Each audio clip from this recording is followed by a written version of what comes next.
Ang lulutuin po natin ngayon ay sinigang na baboy. At spirits. Welcome po sa Kawali ni Waray. Ay, pakukuluan po natin yung baboy sa sabaw ng sinaing. Yung pong pangalawang hugas bigas para mas masarap po lasa. Tayin natin po siyang kumulo para matanggalan po natin ang mga dumi-dumi sa ibabaw. Okay, so papakaluan natin yung baboy sa hugas bigas. Sarap!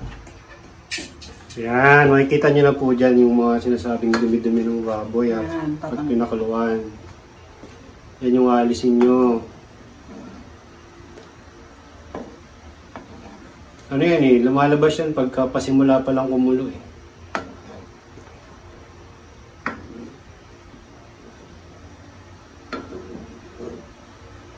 Dami. Yan, yung baboy na niluluto namin, ano yan? Buto-buto, spare ribs na may halong kasim. Dapat liempo ang kasama niyan eh. Kaso walang tindang liempo sa palengke dahil ano ngayon? Lockdown days, bawal lumabas. Bawal lumabas, tas nakabili. Walang pulis. Nakalusot sa checkpoints. Kasi po, ito po, paluto lang po sa amin. Special request, kumbaga. Special request.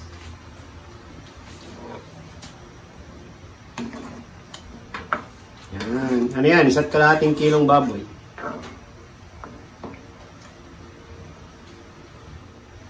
Lagay na po natin ang sibuyas. Sibuyas na pula. Yan. Ano yung tawag dyan? Sibuyas na Bombay? Hindi, pula. Pula? Hindi, yung Bombay maliliit yun. Saka po kamatis. Napansin nyo po, yung kamatis hindi ko iniwa. Kasi po yan yung po yung nakalakihan ko na turo ng lola ko. Hintay mo ng pumutok. Mag-isa niya. Pusa siyang mag-ano. Pag kumulo.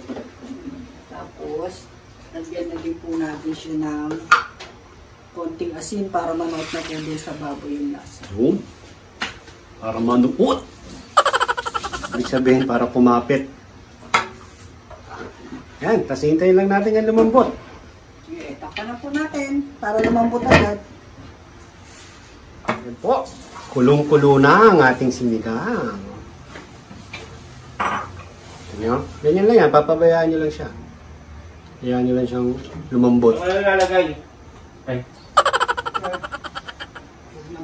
Hindi, karton maganda po. Saan? Ano nang ulitin? Hindi mo. Para hindi mo ibabalik. Hindi, pinatatabo ko yan doon sa ano. Hindi mo lalagyan ng smart yung action. Hindi mo lalagyan. Wala kang bakanting gano'n. Yan. So, ininahan po namin yung apoy para po mas mabilis siya lumambot. Okay? Kasi hindi porke malakas ang apoy mo, mas mabilis siyang maluluto. Hindi po gano'n.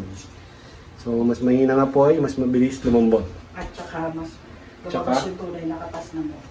Tsaka lalabas doon yung tunay na katas ng baboy pag gano'n, pag mahina yung apoy. So, yan. Yan lang natin siya ulit kumulo dyan. Tagal-tagal yan mo, isang oras siguro, wala pa. A few moments later. Yan na po, nalusaw na pong kusa yung kamatis. Kaya na lang muna natin siya na lumambot yung baboy. Diyan na siya. Magdadad po tayo ng tubig. Sinigang to, dapat maraming sabaw. Okay, tapan natin ulit. Ulit. Nakita nyo ha, nakita nyo nangyari sa kamatis. Nadurog na siya, tapos kumatas na sa sabaw. Okay, so nalagyan po natin siya ng pork cubes. Para lumabas yung tunay na lasa ng Baboy. Yan, okay. Papalambutin ulit natin siya. Okay na lang yan, malapit na. Tapos mamaya na lang natin dadagawin. Yan, naglagay na po tayo ng asin. Tignan natin sinigang mix. Naglagay na tayo ng sinigang mix. Yan yung magpapaasim dyan. Yung sinigang mix. Medyo malambot na po yung baboy. Kaya nilalagay na natin. natin ulit ng Sili. gusto na kasi ng may-ari. Yan ang request ng may-ari. Maanghang na sinigang. Spicy sinigang. Wow. Kakaiba.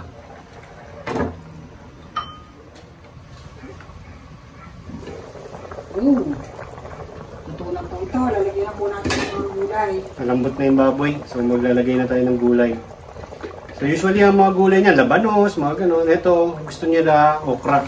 Okra lang at saka kangkong. Saka daong at saka sili. Siyempre, siling panigang.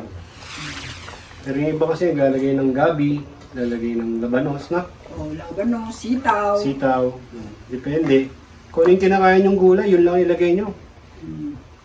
Sayang naman kung hindi makakain. Kasi lalagay pa. Sa panahon ngayon na mahirap ang buhay, ano lang po yung pwede. Hindi na kailangan gano'n para maganda. No. Kailangan po meron tayong dumiskarte. Tipid-tipid. Okay na po, lalagay na po natin lang Pinakahuli na yan. yung vegetable. Kangkong. Paborito yan ni Pong Pagong. Kilala niyo si Pong Pagong.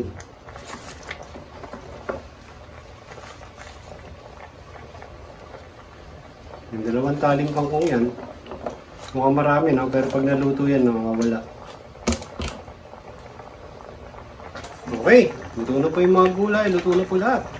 Ayos na. Okay. So po, Kawali ni Waray, signing off.